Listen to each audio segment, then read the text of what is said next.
Hello and welcome back to Prism and Company. My name is Colin, and on the docket today, ooh, that's fancy, on the docket today, we have the wild unknown archetypes. We are back for part 2, examining every card up against a tarot card. If this idea is new to you or you're just stumbling across this video, I highly recommend checking out the introduction where I go over the exercise that I did for these videos and all the disclaimers and kind of information. It's real short, and I'll leave a description for you I'll leave a link for you in the description below. I don't like talking about the description box. It always messes me up. Anyway, let's get right to it. Previously on Prism and Company, we talked about the Crone, number 13. Now we're moving into our next grouping of 13 cards, which brings us to 14, the Judge. Now, this is one of the cards that I find inexcusably lazy as far as the art goes. I don't mind the idea of black and white. The hands are kind of interesting, but it's really just blank colors with, things cut out and kind of like pasted on top of it.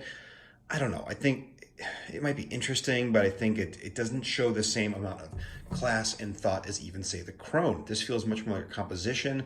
This feels like, I don't know, we need something to show balance, so I'm just going to throw some stuff on there.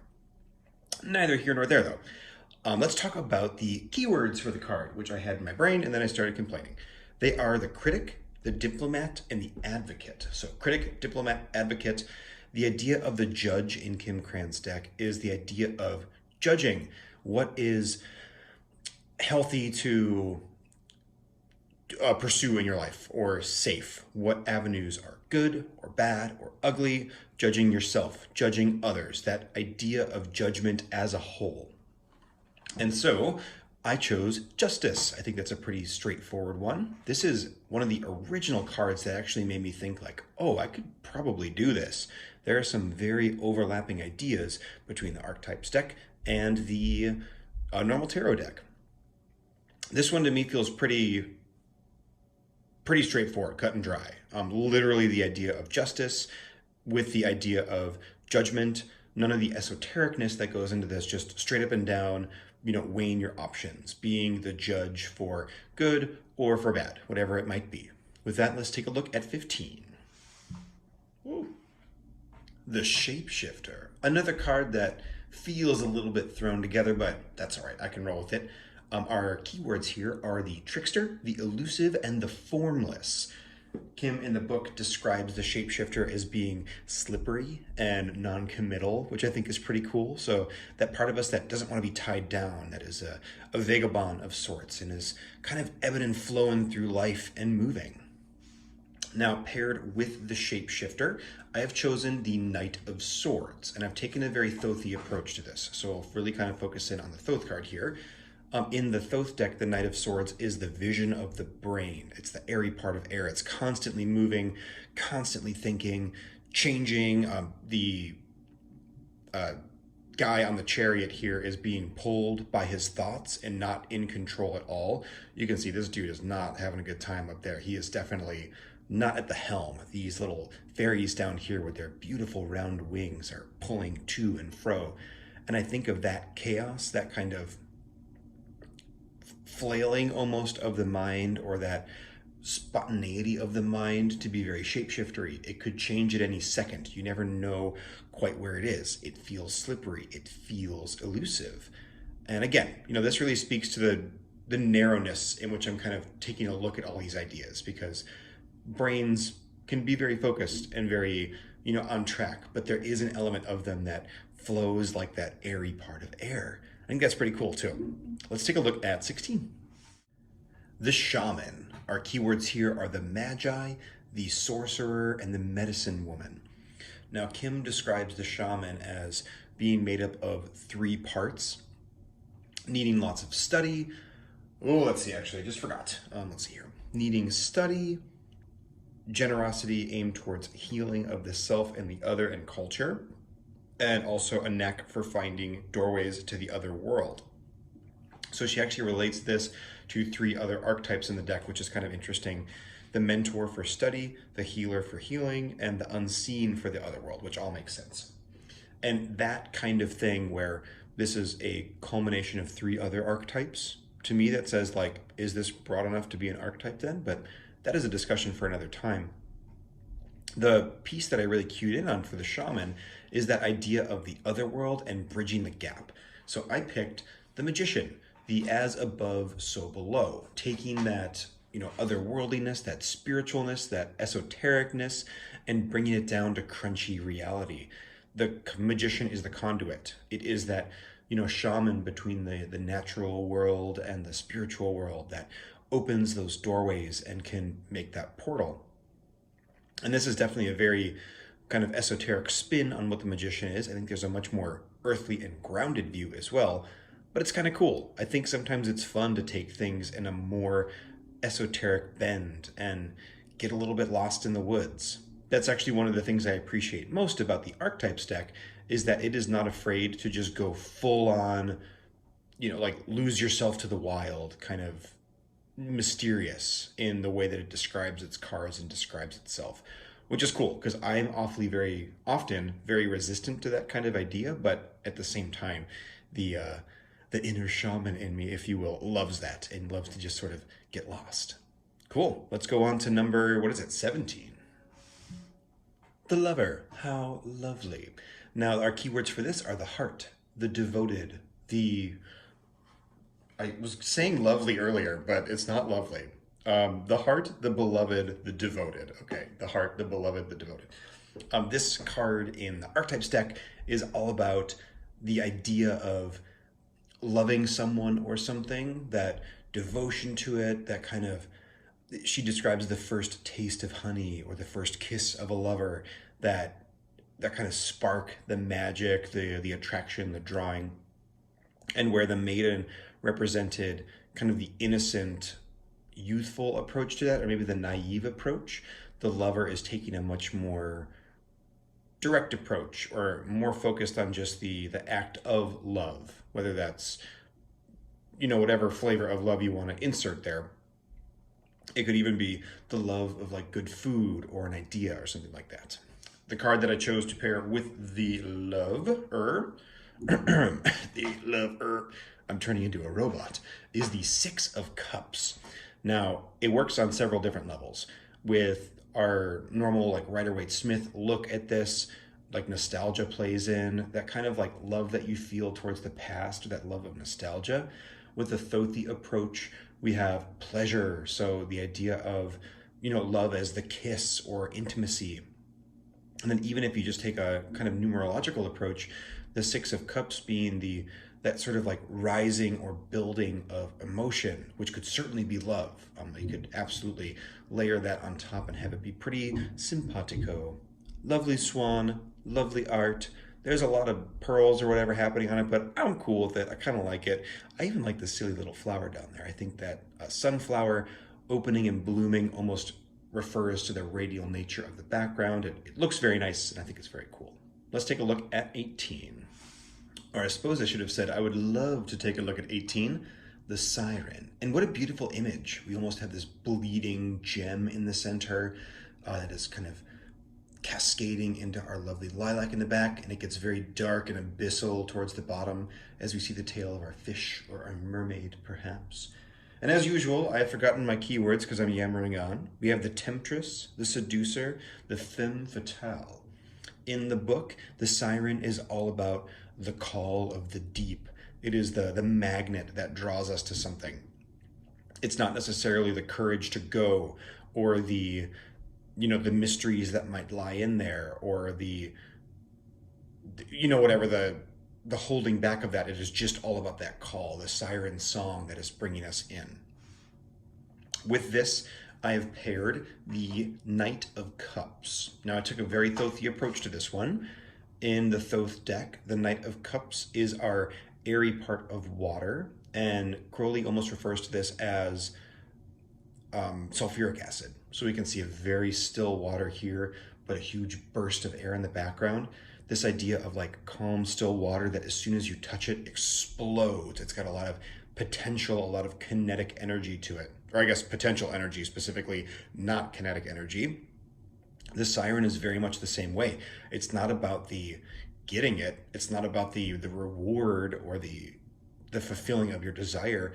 it's all about the call. It's like sitting on your couch and hearing the call of the wild to you. It's about, listening something like a mystery show and like Oak Island, if you're familiar, and wondering like, ooh, what is at the bottom of the money pit? Like that is the siren calling you. It is that part of us that just feels almost like explosive, but at the same time inactive. Let's take a look at number 19. It's calling me. Ah! Rawr! Oh, I made myself laugh. The animal. Number 19. Here, okay, I forgot my keywords again for my dumb joke. Let's see here. I'm going to get him one of these days. The beast, the wild one, the she-wolf. Now, this refers to the fact that we are, as humans, animals. We like to think of ourselves as not animals most times. Like if I were to compare you to an animal, or if you call someone an animal, it's often an insult. But we are, living, breathing mammals. We have hair on our body. We, can be visceral and primal even at some points in our lives. My favorite part of the guidebook is where she calls out the Buddha and says, when Buddha reached enlightenment, he roared like a lion. And, what an interesting thing to think about, just that animal quality being linked with enlightenment too. Now, to hopefully no one's surprise, or maybe surprise, I don't know, I picked the devil for this because I think that there's a lot to speak of just like our animal nature within the devil. That kind of rawness, that, ability to just like primally express in many ways. If we look at Crowley's card, it is not subtle with the two orbs on the bottom and sort of the pillar in the background, that it's referring to animal parts of us in many ways.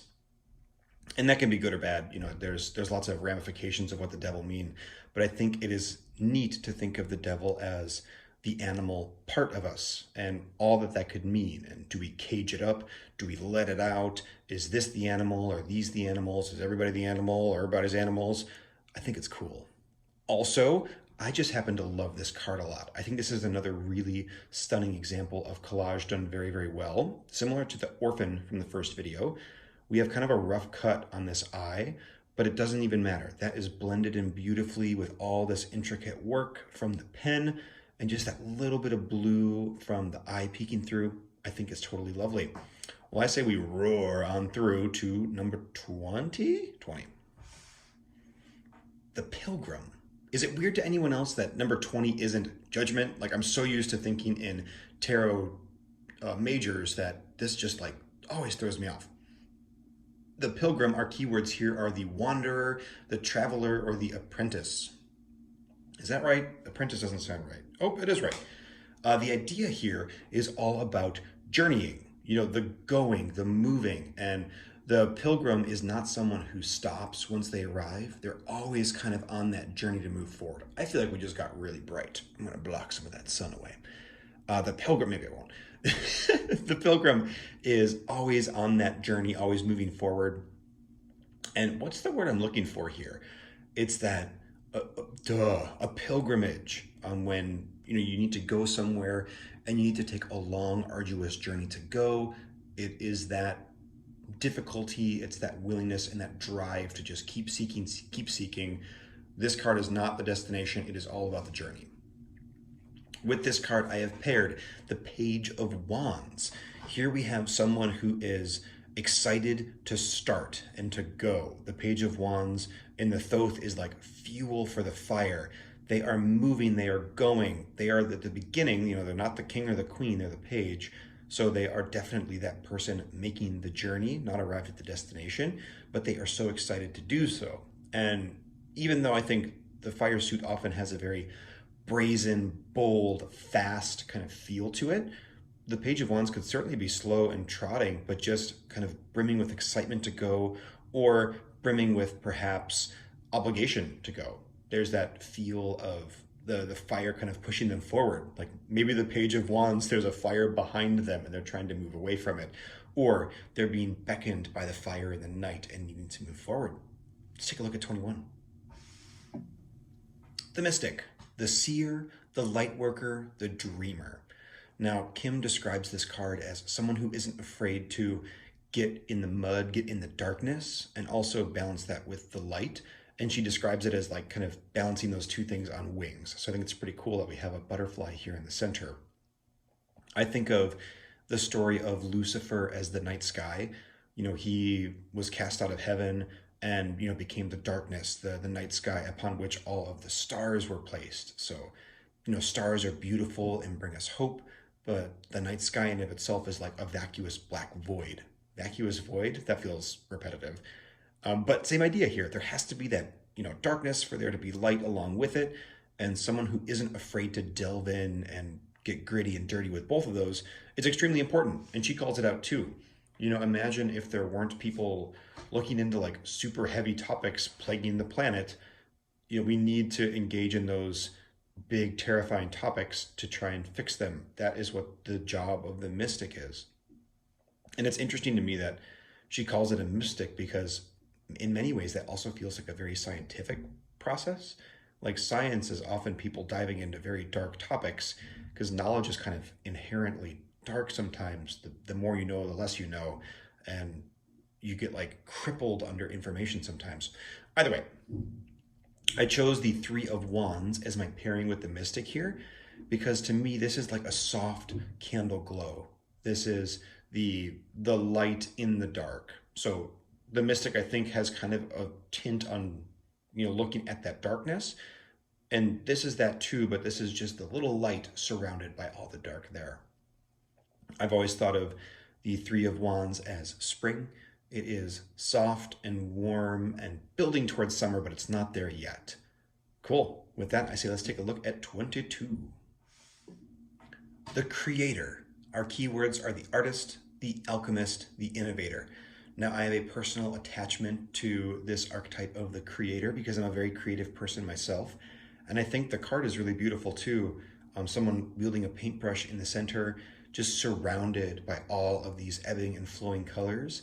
And yet there's also kind of this very aggressive darkness pushing in from the side.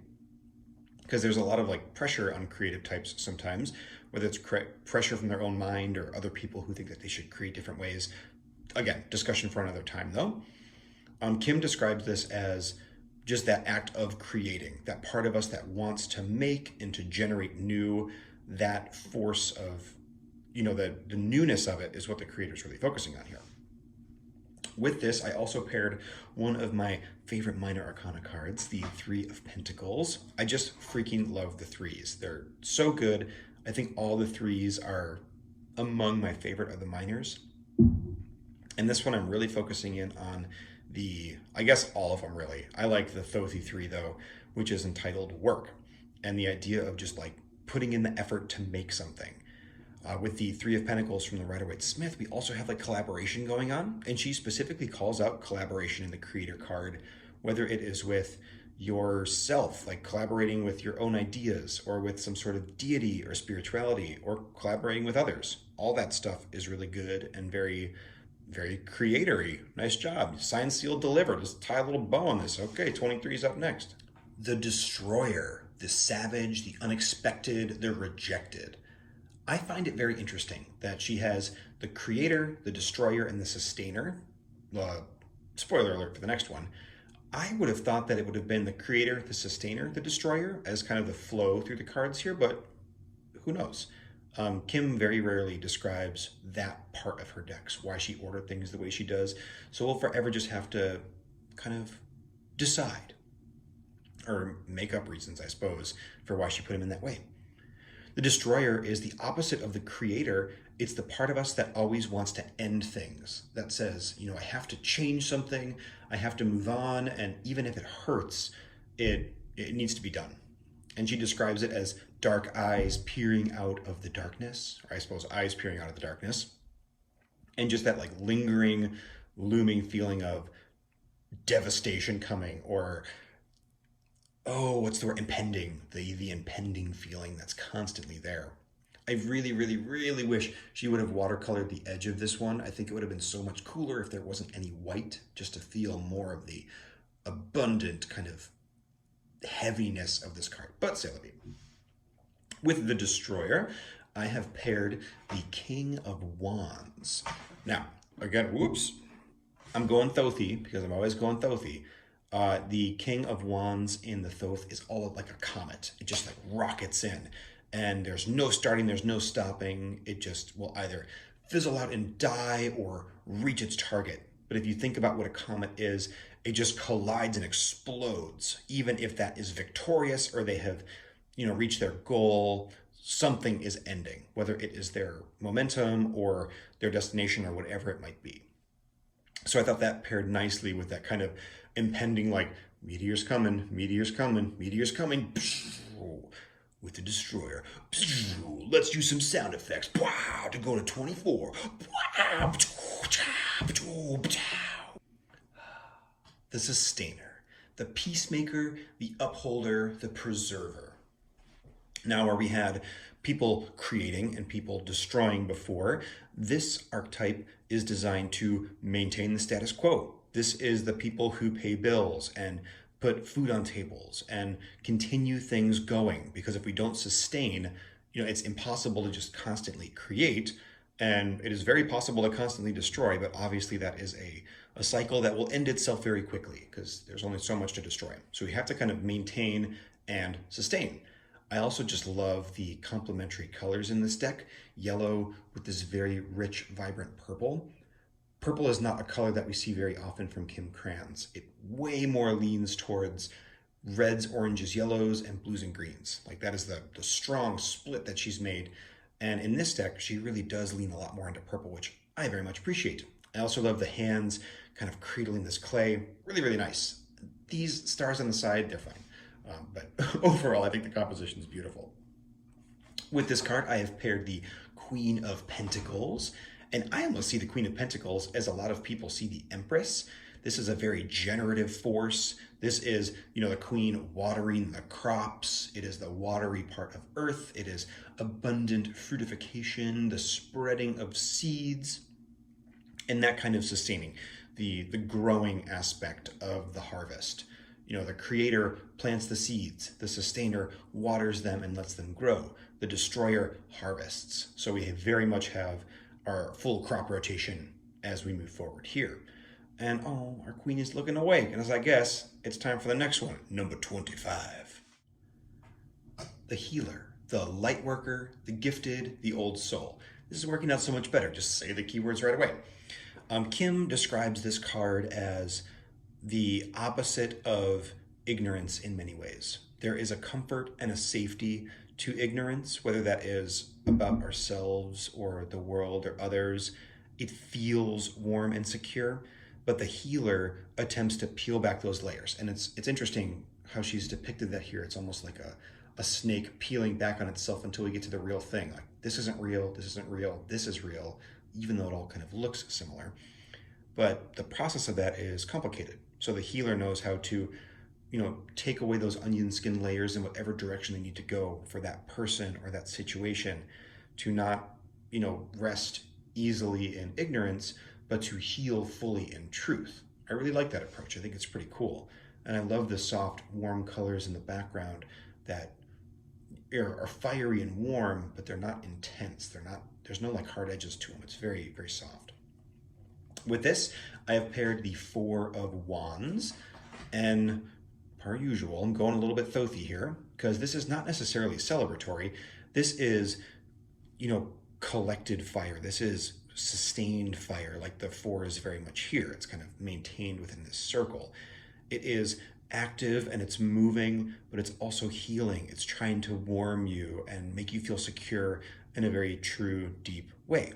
Super cool. I didn't love the healer when I first, cracked the deck open, because I didn't quite wrap my head around it, but I do very much like the approach. I think it's very, very neat. Let's take a look at number 26. The comic, the Joker, the clown, the fool. Now, this is one of those images that just doesn't really speak to me. It honestly feels kind of lazy. But moving right along, I think the idea of the archetype is very cool, because this is somebody who steps back from a situation and kind of like makes light of it, not because they want to avoid it, but because they can kind of see it for what it is. They poke fun to reveal a truth, the way that a comedian would, very much.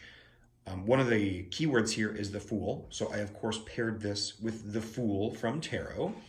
Let's just get a couple of these babies out here. And oh, I gushed over it in my review of this deck, but this Fool from the Claude Rochius 1754, so pretty. Pretty. I think the idea of the Fool being someone who seems very aloof, like the way you might encounter the Fool the first time through on the hero's journey, is very poignant. But then also them having this kind of like outsidery, distant knowledge, the same way that you get once the Fool has circled all the way back around through the world and then started again. They're still aloof, but it's now this very wizened aloofness. It's kind of interesting.